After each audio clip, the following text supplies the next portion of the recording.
হয়েছিল কয়দিন আগে, মনে আসেনি আপনাকে? 9:30টার দিকে আমি চাঁদপুর ছিলাম মাহফিলের কারণে।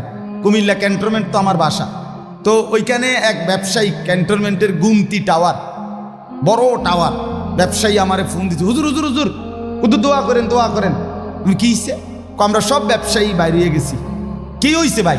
কয় এখানে আমরা আপনার ভূমিকম্প হয়েছে, সব বাইরে হয়ে গেছে। আমি বললাম না ভাই, দোয়া করে আমার কোনো লাভ নাই, কারণ আমার এনো লড়ে, কে কারে দোয়া করে? আমার এনো তো কি হইতেছে, লড়ছে তো আমি আপনার কি দোয়া করতাম? আমি তো দৌড়ের উপরে আছি, ঠিক কি না বলেন না কেন? হ্যাঁ, আল্লাহ বলেন কিয়ামতের ইসরাফিলের ফু দিলে জমিনের ভূমিকম্প এমন সব নড়বে একসাথে। অজমি আশ-শামসু ওয়াল কামার ইয়াকুলুল ইনসানু ইয়াউমাইদিন আইনাল মাফার।